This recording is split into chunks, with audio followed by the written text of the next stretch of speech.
నమస్తే all, welcome to my channel. మీకు తెలుసా, this is Nag Satish. Present డేస్లో మనం ఏం కొనుక్కున్నా సరే దానికి పేమెంట్ చేయాలంటే క్యాష్ రూపంలో పే చేయడం అనేది మర్చిపోయాం.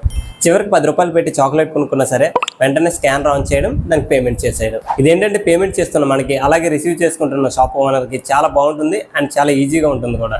కానీ వీటన్నిటి వల్ల మన ఖర్చు విపరీతంగా పెరిగిపోతుందంటే మీరు నమ్ముతారా? ఈ వీడియో చూసాక మీరు ఖచ్చితంగా నమ్మి తీరుతారు. ఫైనల్గా ఈ వీడియోని చూసాక ఒక లైక్ చేయడం మర్చిపోకండి.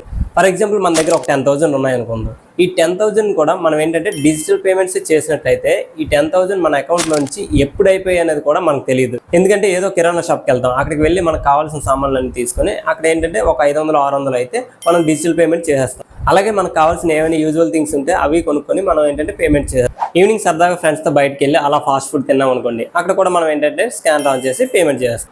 ఇలా ఇది ఒక్కటే కాదు, ప్రతి చిన్నది కూడా మనం స్కాన్ ఆన్ చేయడం, డిజిటల్ పేమెంట్స్ చేసేయడం. దీనివల్ల ఏమవుతుందంటే మనం పెట్టే ఖర్చు అనేది మనకు తెలియట్లేదు. ఫైనల్గా ఏంటంటే 1 వీక్ తర్వాత మనం అకౌంట్ ఓపెన్ చేసి చూసుకుంటే కానీ అందులో బ్యాలెన్స్ మొత్తం అయిపోయిందనే విషయం మనకు తెలియట్లేదు. ఫర్ సపోజ్ ఈ 10,000ని మనం క్యాష్ పేమెంట్సే చేస్తున్నాం అనుకోండి, ఈ 10,000ని మనం జేబులో పెట్టుకుని తిరగలేం కదా. కాబట్టి ఏం చేస్తాం, ఒక 1,000 రూపాయలు 2,000 రూపాయలు జేబులో పెట్టుకుంటాం. ఏదైనా వస్తువు కొన్ని పేమెంట్ చేస్తున్నప్పుడు ఏంటంటే మనం క్యాష్ తీసిన ప్రతిసారి కూడా ఎంత ఖర్చు పెడుతున్నాం, అలాగే ఎంత ఉంటుంది అనేది మనకు తెలుస్తుంది. అప్పుడు ఏం చేస్తాం, ఈ 2,000 అయిపోగానే మళ్ళీ ఇంకొక 2,000 మన దగ్గర పెట్టుకొని దాన్ని ఖర్చు పెట్టుకుంటాం. ఇలా చేస్తున్నప్పుడు ఏంటంటే మన దగ్గర ఉన్న క్యాష్కి అకౌంటబిలిటీ అనేది మనకు ఉంటుంది. అదేవిధంగా మనం ఎంత ఖర్చు పెడుతున్నాం అనేది కూడా మనకు తెలుస్తుంది. అలా అని పెద్ద థింగ్స్ అంటే లైక్ గోల్డ్ ఇలాంటివి కొంటున్నప్పుడు మనం క్యాష్ మొత్తం పెట్టుకొని తిరగలేము కదా, డిజిటల్ ట్రాన్సాక్షన్ చేయాల్సి ఉంటుంది కదా అని అడగొచ్చు మీరు. Of course like large amount అంటే 20,000 కానీ 30,000 కానీ లేదంటే 50,000 కానీ ఇలాంటి పెద్ద అమౌంట్లు పే చేస్తున్నప్పుడు ఏంటంటే మనం డిజిటల్ పే చేయొచ్చు. ఎందుకంటే తర్వాత అయినా మనకి ఇంత పెద్ద అమౌంట్ దేనికి ఖర్చు పెట్టామనే విషయం మనకు తెలుస్తుంది. అదేవిధంగా కొన్ని కంపల్సరీ సిచ్యువేషన్స్ ఉంటాయి కదా, అలాంటప్పుడు కూడా మనం డిజిటల్ ట్రాన్సాక్షన్స్ అనేవి చేసుకోవచ్చు. బట్ మోస్ట్ ఇంపార్టెంట్ థింగ్ ఏంటంటే నేను only middle class and monthly salary మీద ఆధారపడే వాళ్ళకి చెప్తున్నాను. అలాంటి వాళ్ళకి ఇది చాలా యూస్ఫుల్ అవుతుంది. ఫస్ట్ ఏంటంటే మీ శాలరీని మీరు ప్లాన్ చేసుకోండి. ఫర్ సపోజ్ మీకు వచ్చే శాలరీ అనేది 20,000 అనుకోండి, దీన్ని మీరు ఎలా ప్లాన్ చేసుకుంటారంటే ఒక 5,000 అనేది ఇన్వెస్ట్మెంట్స్కి ప్లాన్ చేసుకోండి.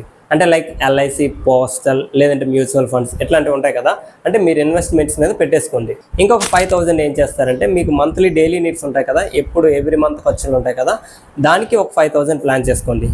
ఇంకొక 5,000 ఏంటంటే పర్సనల్ నీడ్స్ ఉంటాయి కదా, వాటికి 5,000 ప్లాన్ చేసుకోండి. ఫైనల్గా ఏంటంటే మీకు 5,000 ఉంటుంది కదా, ఈ 5,000 ఏంటంటే ఈ మూడింటిని బ్యాలెన్స్ చేస్తూ ఇన్ కేస్ ఏమైనా మిగిలితే నెక్స్ట్ మంత్కి ఫార్వర్డ్ చేసుకోండి. కానీ మ్యాక్సిమం మీరు పెట్టుకున్న లిమిట్ అనేది క్రాస్ చేయకుండా ఉండేలాగా మీ ఖర్చులు నియంత్రించుకోవాలి. అండ్ ఆల్సో చిన్న పేమెంట్స్ అన్ని కూడా మనం క్యాష్ పేమెంట్స్ చేస్తే ఇంకా బెటర్గా ఉంటుంది. సో ఈ విధంగా కానీ మన శాలరీని ప్లాన్ చేసుకోగలిగితే మనకు వచ్చే శాలరీ తక్కువ అయినప్పటికీ కూడా మన ఫ్యామిలీని సింపుల్గా లీడ్ చేసుకోవచ్చు. ఫైనాన్షియల్గా గట్టిగా సంపాదించుకున్న వాళ్ళకి ఎలాంటి సమస్య ఉండదు. కానీ middle class and monthly salary మీద ఆధారపడి ఉంటారు కదా, అలాంటి వాళ్ళకి ఈ వీడియో చాలా యూస్ఫుల్ అవుతుంది. వీడియోలో ఇన్ఫర్మేషన్ నచ్చిందా? అలా అయితే ఒక లైక్ చేసి షేర్ చేయండి. మరిన్ని అలాంటి వీడియోస్ కోసం మా ఛానల్ని సబ్స్క్రైబ్ చేసుకోండి.